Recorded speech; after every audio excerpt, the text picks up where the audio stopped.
Hey, it's Guyby from Vital MX. Welcome to the 7th episode of The Inside Line, presented by Thor. This week's guest is Roger DeCoster. Besides winning 5 titles of his own, he spent a lifetime working as a team manager with some of the best in the business. He's also helped develop some of the top bikes out there, and in his spare time also manages the USA Motocross of Nations effort.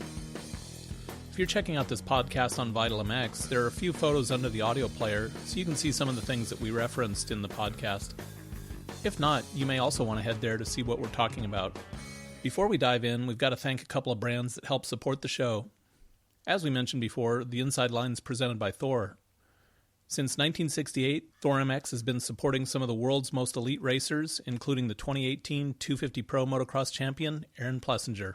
Head to thormx.com to see the racewear that Aaron and the rest of the Star Racing Yamaha team trust day in and day out. Also, be sure to listen at the end of the podcast to see how you can win a set of Thor's new Prime Pro gear. Also, we have to thank Chaparral Motorsports, who has been helping riders outfit their dirt bikes with parts, accessories, and tires for more than 30 years. Today, Chapmoto.com offers professional advice, online and in-store, helping you find the best riding gear and equipment for all your power sports vehicles. Visit Chapmoto.com today. That's CHAPmoto.com. All right, with the sponsor stuff out of the way, let's dive in. We stopped by KTM's U.S. headquarters for this one. Are you guys enjoying a little downtime, or is there such a thing these days? Not really. Nowadays, more paperwork than usual, and then getting ready for next Supercross season. You know, we will have a new rider also, and ordering parts and ordering parts, trying to estimate what we're gonna need, and planning tests, coordinating with Austria. You know, some of the tests we have Austrian staff coming over, and we have budget going on and all kind of things. You know. Well, I think you guys take great advantage of that factory edition bikes. So, you know, I'm almost surprised that we haven't seen more of that. You know, I think Honda stepped in last year, Rockstar the year before. Yeah, it's worked out well for us, and I think the other manufacturer noticed, and that's why Honda is doing a similar thing now. Yep. Man, you've had quite a lifetime in motocross. How did you get started? That's a long story, but basically what got me interested, there was an endurance race, and there was a checkpoint at we lived next to a pub, and there was a checkpoint at that pub. So that was a 24-hour race, once a year. And at that time, they raced on open street. They would take back streets and all that, but we lived on a little street outside of the city. And so they had that checkpoint there, and when that race was on, I would be on the window all night, you know. My mom telling me, go to sleep, and, you know, but that's what started my interest. And then I became friends with a guy that lived maybe a quarter mile from my house. That was older, and that had a big road bike at the time. He had a Triumph and then a BSA, and I would go hang out there and help him clean his bikes and all that. And then he eventually would let me ride it, and that's how that was the beginning of it. How did you get started riding? Well, first I started working in a motorcycle shop and cleaning bikes, doing small things, you know, changing a chain, cables, changing oil, fixing tires and things like that. And so I saved my money, and when I was old enough to race at 16, I had a race bike. I was able to buy a race bike and went to my first race, did 3 races, and 3 times I DNF'd because I didn't know enough about the bike to make it waterproof, because Belgium rains a lot, and so the ignitions were not the quality there today. And so I issued the first 3 times, and then so I was out of money, and then through the winter I walked as much as I could, and then I had a new little bike for the next season. And when the season started, the first race I won, it was pretty close to where we lived, and my dad did not know that, my parents did not know that I had a race bike, and I kept it down the street at my friend's house, and And he found out on Monday in the newspaper that they had won that little race, and that's how he found out. And how'd that work out for you?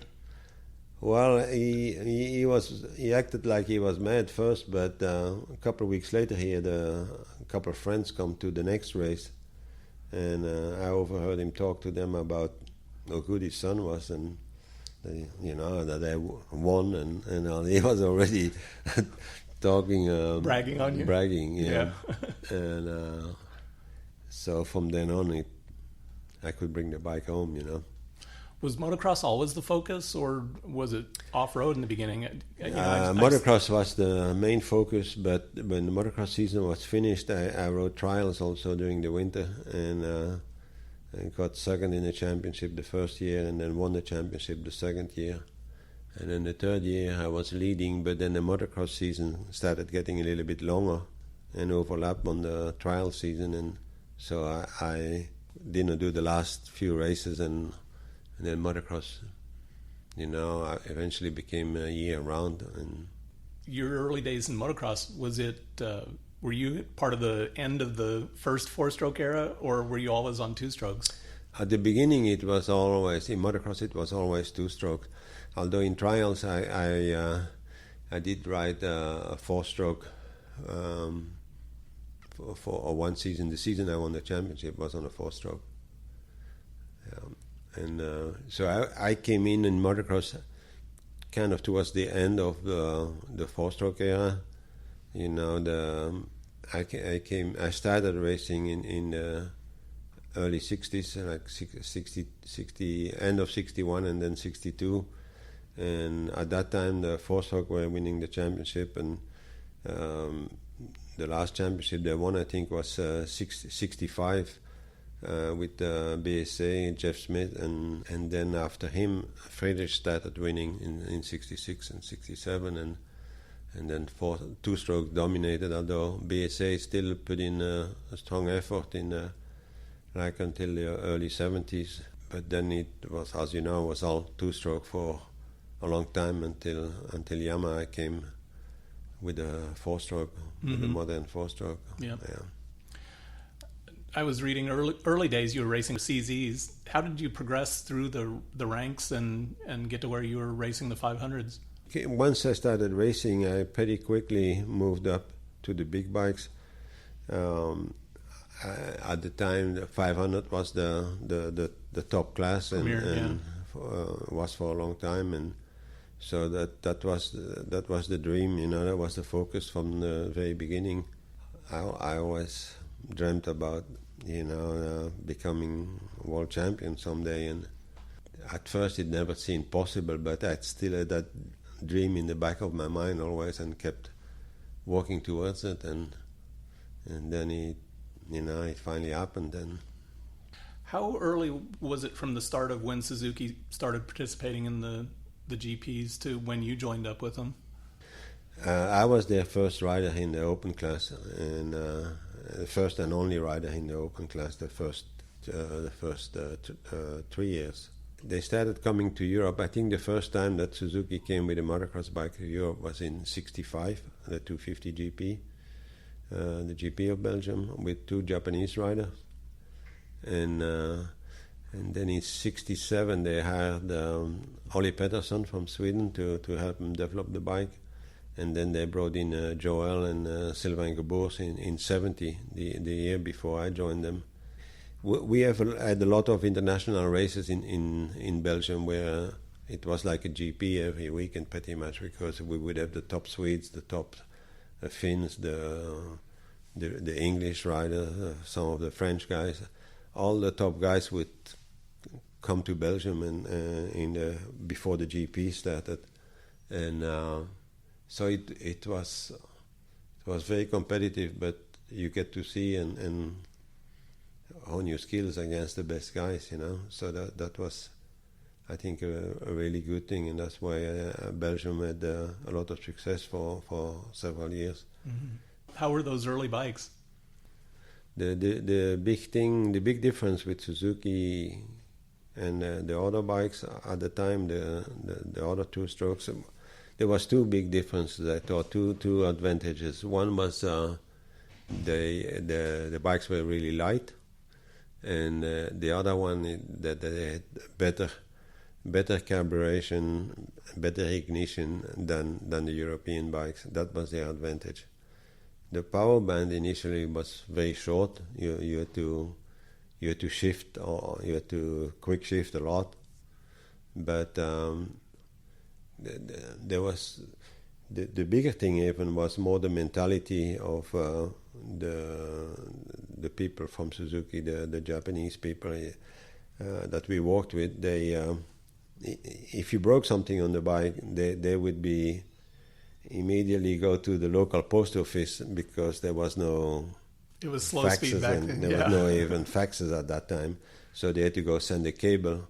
But they would go to the nearest post office, send a cable to Japan, make a report of the problem, and they would not blame the rider. They would work really hard to fix the problem. When you wrote for any other company, it did not matter if it was an English company or German company or Spanish or Czech. You were a stupid rider when you broke the bike. Well, we had a lot more brands back then too. There was more brands, but the mentality was pretty much the same from the manufacturers. The riders really needed to think and know and learn the weaknesses of their bike and how to get around it. Ride within what the bike could do. Like CCs had really good gearboxes. You did not have to worry about the gearbox. But there was other things that were weaker, and each bike had its strong points and its weak points. Now the bikes have gotten a lot closer to each other and way more reliable. Mm-hmm. Yeah, you guys now just send it and with little regard for the frame or the wheels or anything else. Yeah, now I've seen guys breaking their wrist without crashing just from landing, but the bike is fine, but the rider breaks. Mm-hmm. Yeah, the weak point. Yeah. How was the racing different back then? Obviously motos were a whole lot longer, and I can't even imagine riding with a handful or less inches of travel back then. Yeah, of course, there was a huge difference in the bike, what the bike could do and all that, but it's all relative, because it was the same for everybody, And the other big difference was the racetracks were not groomed like today. Today they almost becoming like in Supercross. It's like a Lego basically. The same obstacles are laid around in a different sequence, but there is even in the outdoors, most of the track today they're not natural tracks anymore, like what the intent originally was with motocross, and everything is groomed and lots of jumps. And yeah, you have a signature jump at a lot of the tracks, that they're known for. I remember shooting a photo of you a while back, looking at, I don't know if it was one of your old race bikes or a replica of one, and you're just kind of sitting there looking at it. What was going through your head then? Was it in Phoenix? Yeah.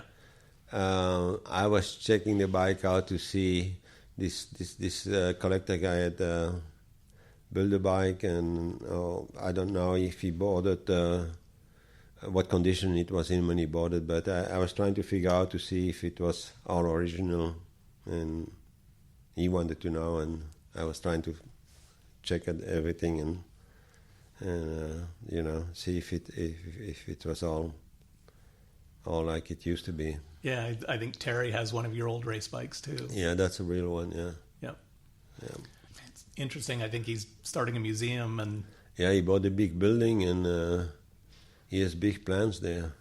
It's pretty impressive to see how focused or how much effort he has put in that thing, and I think it's going to be something that will be really nice for our motocross world to have a place where there will be a lot of rail race bike and a lot of works bike, and if he is able to do all the things that he's telling me, it's going to be really cool. Well, we'll look forward to that. Yeah. You won a total of 5 world championships.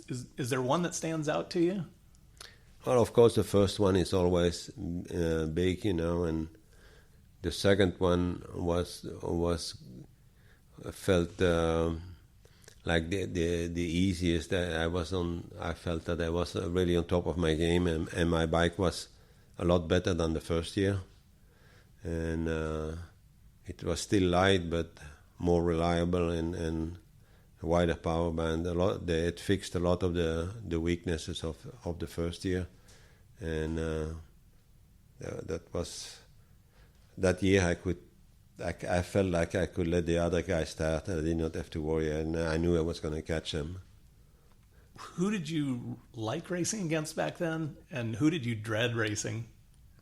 In Europe, of course, with Mikola we raced a lot. I enjoyed racing with Auberg, with him, against him. He was fun to race against, and Mikola was tough. Hanna, we had good battles, The most fun racing is when you have a good battle and you can win somebody that is tough and give you a good fight, and if you can finish on top, that feels way better than the easy wins, Mm-hmm.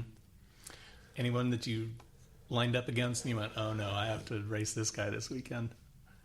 The guys that I didn't like racing against were more the guys that would jump across a jump, or or try to take your wheel away from underneath of you, but luckily I did not have too many of those. How would you describe your riding style back in the day? I think you had a sense of style that a lot of fans kind of gravitated towards. My goal was to be smooth. I tried to do things in a smooth way, to corner in a smooth way, and in the jumps I tried to figure out a way to land my jumps to be pointed in the right direction for the next turns and things like that. That was basically my goal always, and be smooth. Being smooth was really important to me, because it felt like, well, it protected the bike more, and I thought it was most efficient way, and that it was really important to me to look smooth. What separated you from the pack in the GPs back in the day? I think one thing is that I never gave up. I always tried, whether I came from last or first, or whether I had a problem with the bike. I can honestly say I've never give up in any race that I started. If I did not win, it was not because I did not try. I was never going to leave anything on the table if I could do better. Mm-hmm. That was not me. Yeah. I have had riders sometimes tell me, not that long ago actually, in a couple of years ago, that he finished the race, but he was not even tired, but he did not win. Didn't leave it all on the table. Yeah, how can you not being tired and not win? If you win, you can say that, but if you did not win, you should not say that. That is not good for your credibility. Yeah. Your nickname's always been the Man. How did you get the nickname? I don't know who came up with that. I don't remember who started that, but I don't know. It's I didn't give that to myself. Well, I can't remember if it was Suzuki ads, or I didn't know if it was media or something like that. No, I think originally it was the media that brought it, but I don't remember who. You were also around during the early days of racing here, the Trans AMA days, and what was that like coming here? Because I think you were educating the U.S. guys on how it was done over in Europe. Yeah, when when I started racing, it gave me the chance to see the world, to travel. First around Europe, and then in '67, Edison Dye had contacted us in Europe and invited us to come over. There was the first year there was 6 of us. There was Hallman and Ennequist and Johnson, and then he had Dave Bickers, Joel Robert, and myself, and we started in the Northeast, and help lay out the tracks even, and go to the local radio station and trying to promote the event for the weekend. And I started feeling that it was part of my job as when I became champion to expand the sport, to make it bigger and make it more international. And so more and more as I became a champion, more and more I felt that it was kind of a duty that the champion had, and I think Hallman was kind of like that also, and so that's why I came to the U.S. and I could see the potential that there was in the U.S., that it was a sport that fitted the mentality of the young people in the U.S. at the time, and I think that's why it took off pretty quick and became quite popular. Mm-hmm. And that's why when we were done in the U.S., I would go to Australia or I would go to South America and do similar things there, I think I saw you maybe at a handful of races back in the day, racing. Some of the ones at Carlsbad, which that always seemed to be a... Yeah, Carlsbad, I did not hate Carlsbad or anything, but it never really worked out for the overall, and if my bike did not break, then I would screw up or something, and something always would seem to happen for Carlsbad. But I did not dislike the place or anything. It's just I was maybe, looking back at it, maybe my mistake was that I was maybe too focused on setting up my bike for the practice condition and not enough for how the track was going to be at especially the second motor. When it's just baked later in the day. It is a track that changed a lot. And also, I was the one that usually did all the promotion before the race. Suzuki and Gavin and ABC and all that, they always had me doing a bunch of promotional stuff before the race. And Walsingham would be hanging out with in Laguna Beach with his buddies and Gavin and Gerard, and for some reason everything always turned out well for him, and he had his best racing result in his career always at Carlsbad. Which I thought was always funny for a Dutch rider to be on hard-baked Adobe to be doing well down there. Yeah. I think I also saw you at the Super Bowl of motocross a couple times. So you did get some Supercross races in. I rode the Coliseum one time, and I did Houston, and I did Philadelphia. Philadelphia, I think, was before that. That was the first one I think we did. So these days, motocross or Supercross for you? I still really like motocross, especially when it's a natural terrain, like tracks like Unadilla, like Washuga. Those tracks, I feel they're really cool. Michigan is also good. Those tracks, when there's a good battle, they're a lot of fun, I think. I still enjoy them. Yep. What's given you more satisfaction over your career? The stuff you did during your racing days or the stuff you did afterwards? Well, you cannot replace what you feel and win the race yourself, like as a rider, winning, and the feeling you get is much more intense, and I remember like racing in the East Bloc countries, which was a big deal at the time because we were one of the very few sports, except for the Olympic type sports. Other sports would not go into the East Bloc countries, especially Russia at the time. And to be on the podium in front of 100,000 people and listening to the national anthem from your country, a tiny little country like Belgium, it's like it felt really special, when you think about the size of Russia and the size of our little country that we came from, and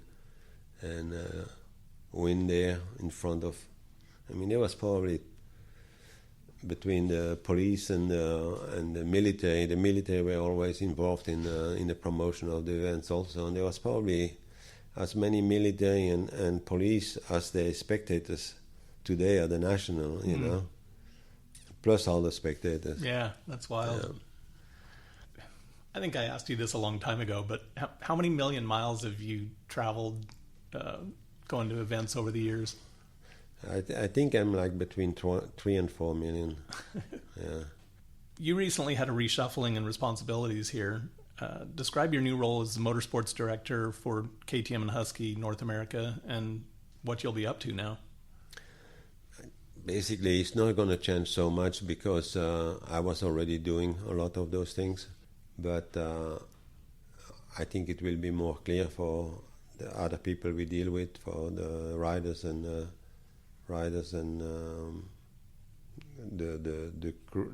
crews on the different teams, and I will have to focus a little bit more on management of the people. Maybe not have as much time on the other side, on the testing side or so, but I still will be involved a lot on that, and Ian and I, we already worked very closely for,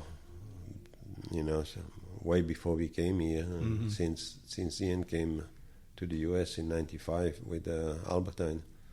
So are you kind of responsible for all the teams and picking riders, or how does it work? Well, I've never decided on a rider just by myself. I always take, the opinions of everybody on my crew, and I'll continue to do that. And but I will have final responsibility and sign off on everything. Do we see you at fewer races now, or no? I will be at all the races. Yeah, all or 95% of them. Yeah. Well, I was happy to see that it's a multi-year deal, and yeah, it's as long as I feel good and that they want me, I will be around. Yeah. I think one of the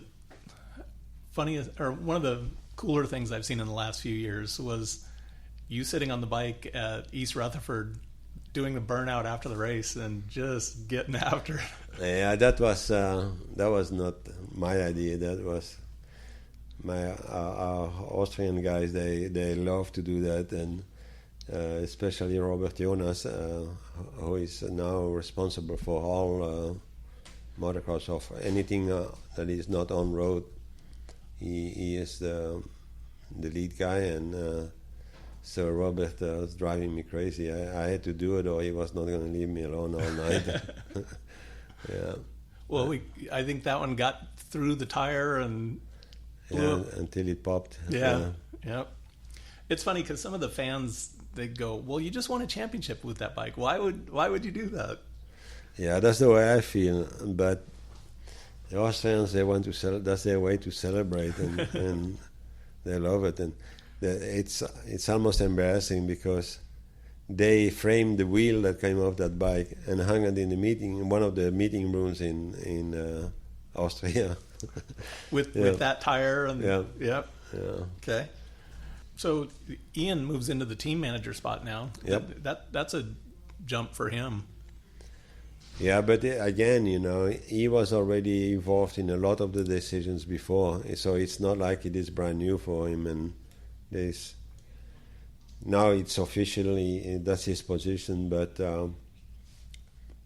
I think it won't come as a big shock for anybody or for him. Mm-hmm. Just maybe a hair more visibility, I guess. Yeah. So, Yeah. You guys have accomplished an awful lot here since you made the jump to KTM. What was it that prompted you to make the move over to here? Initially, the frustration at Suzuki with the people I had to deal with, and we could not get answers on anything. And when it started to happen, we were leading. We had one Supercross. We were leading the outdoor championship with Ryan, and I had riders asking me, Ryan and other guys asking me about the next year. Are you on board next year? And I think so, but it's not done yet. But I'm sure it's going to happen. They're probably waiting until we win the championship, and then we won the championship, and then still nothing happened. And then what topped it off was when they offered me a 10-month contract instead of a year or a 2-year contract. Mm-hmm. And it was not at all the racing people, and I still have a good relationship with those people. But the upper management they were completely out of touch.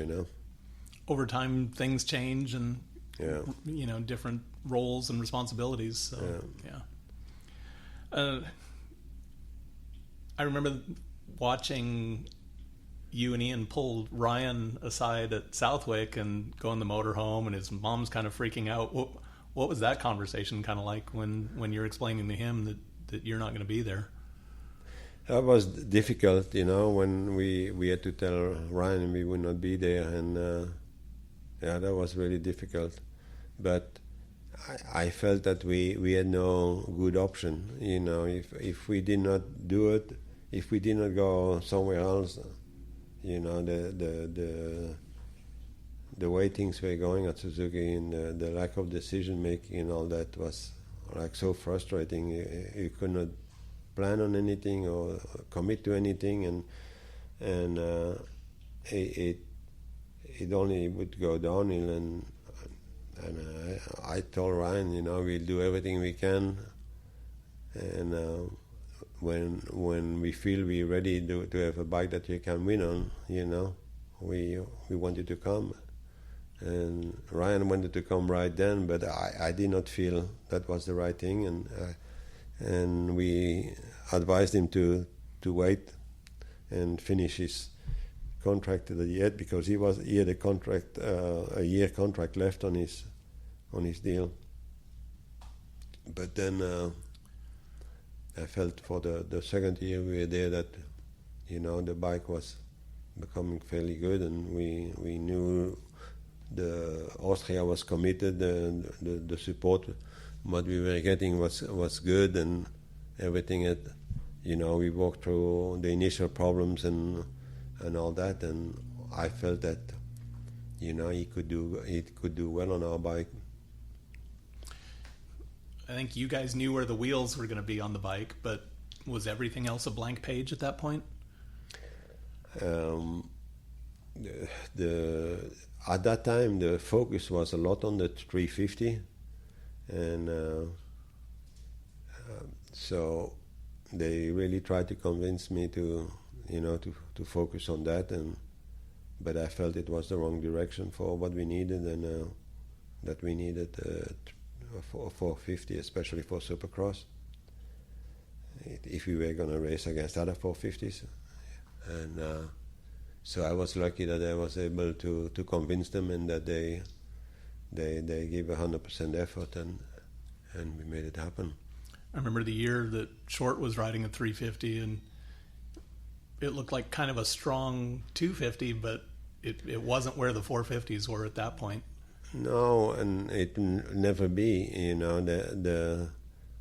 You can make a lot of power. Our 350 had a lot of power. It has a lot of.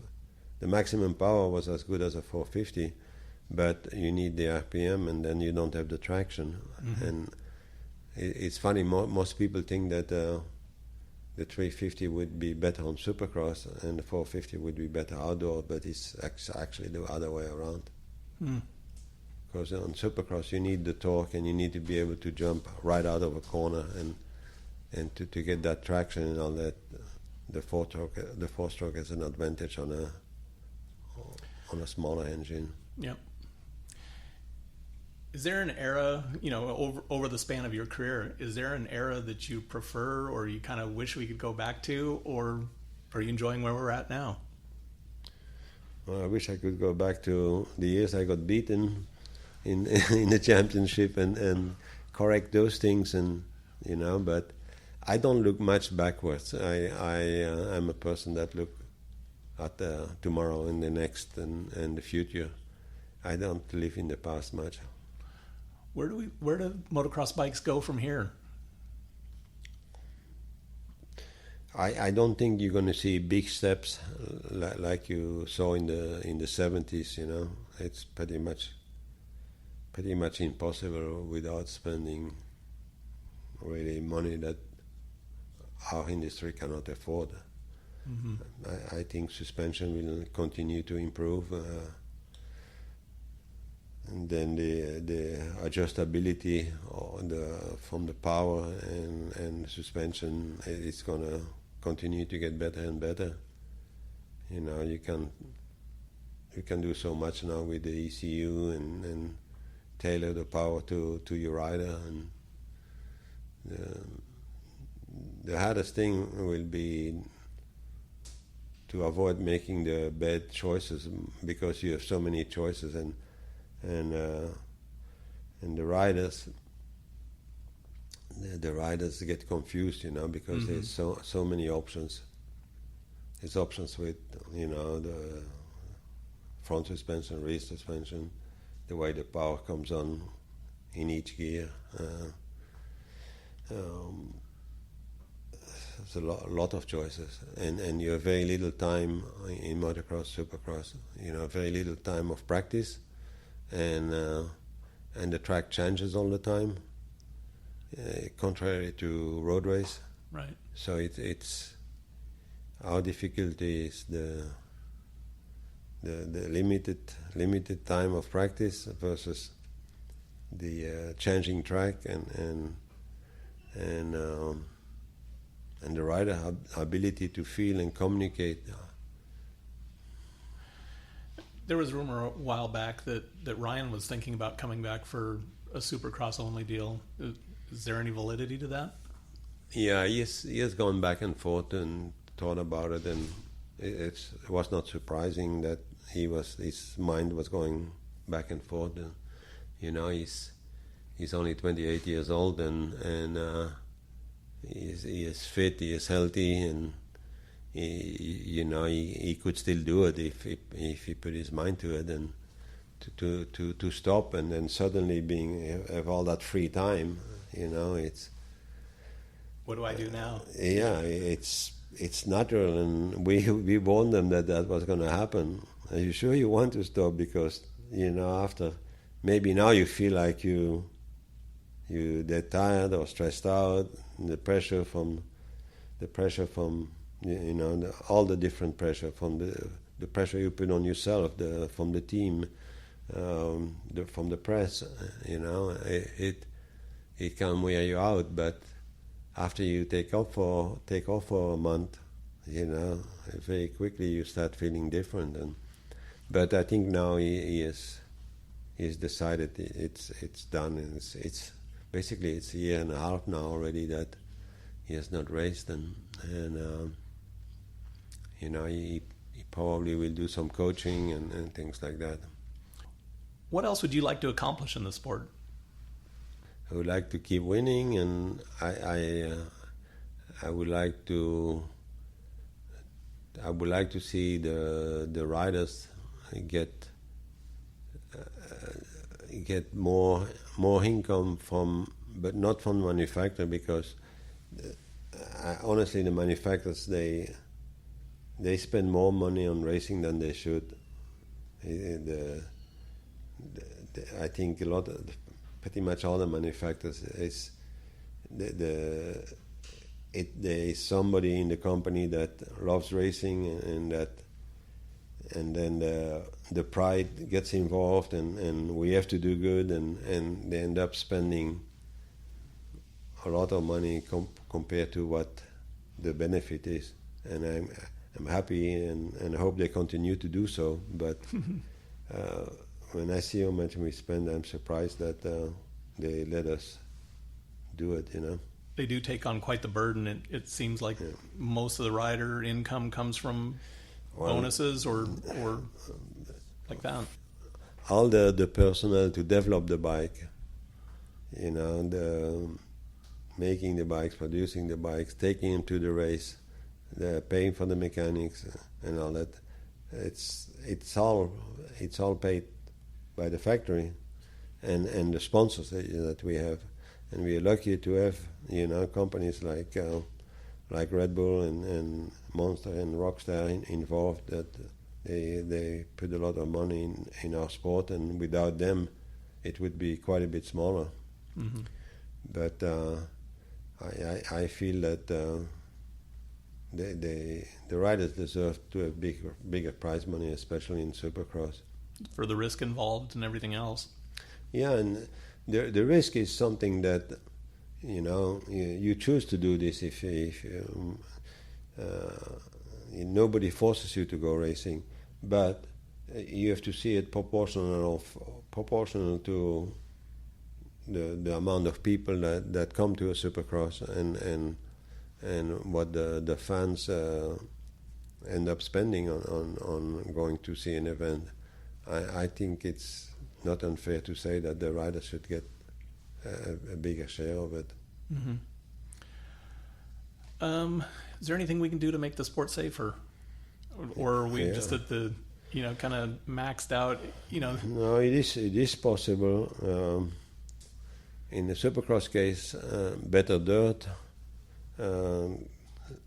designing the track while keeping more in mind the sections that are parallel to each other.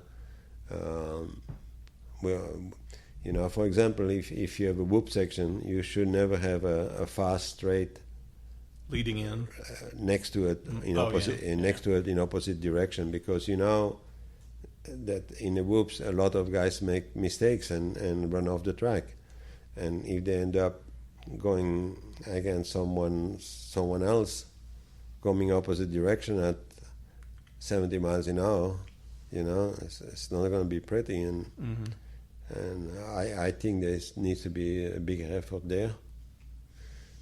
In outdoors, I think they need to bring in more off campus and tracks that are technically more difficult, but with lower speeds. Slow things down a little bit. Slow things down, but not with faces that are like steep jumps. The wall jumps. The problem is the guys get hurt because of the steepness of the obstacle. The runoff, you can see in MotoGP, they crash at over 100 miles an hour, and most of the time they get up without, if there's runoff, if they don't hit something steep, you know, they're fine. Mm-hmm. We've got Motocross of Nations coming up. What's your take on this year's event and the team we've got? I sure hope we end up on top this year, and I think it's realistically we have a really good chance. I think we have a good team. You know, Eli has been great in the outdoors this year, and he's really strong at the end of the race, which is always important, especially when you're going to race Jeffrey.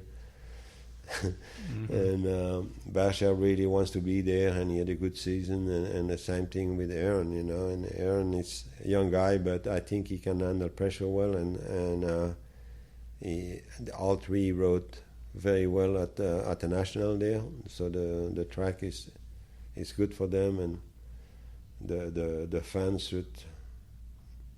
should help in making the riders feel like, hey, this is an opportunity to do something big, you know.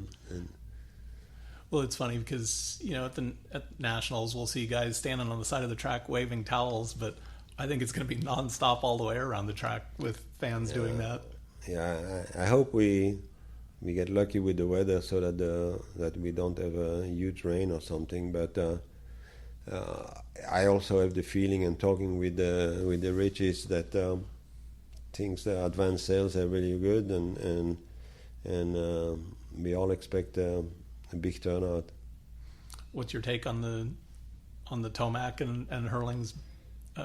There's a little bit of a rivalry there, but I think we need to make sure we stay focused on the team race, the team result, and I hope that Eli doesn't go overboard. I want him to win and beat everybody else there, but it's better to finish second in one moto and win as a team than go into a prestige battle between two individuals. Grudge match. Yeah. I remember at Matterley Basin, Stefan rode by Bubba, and in the press conference afterwards, the press is kind of giving Bubba a little bit of grief, going, "Hey, here's the new fastest guy in the world." And Bubba looked kind of frustrated, but he just sat there and patted the trophy. So yeah, well, that was smart of him. We all know that Stefan is or was really, really good and all that, but again, this is a team race, and that's what counts. Yeah. Do we get any hints on your new rider? When do we hear the announcement on next year's roster? October 1. Okay. Yeah. All right. We'll look forward to that. Yeah. But I appreciate the time, Roger. You're welcome. Thanks. Oh, that's good talking to you. That's it for episode 7 of The Inside Line, presented by Thor. We hope you enjoyed the conversation with Roger. Yep, there's a reason why he's called the man.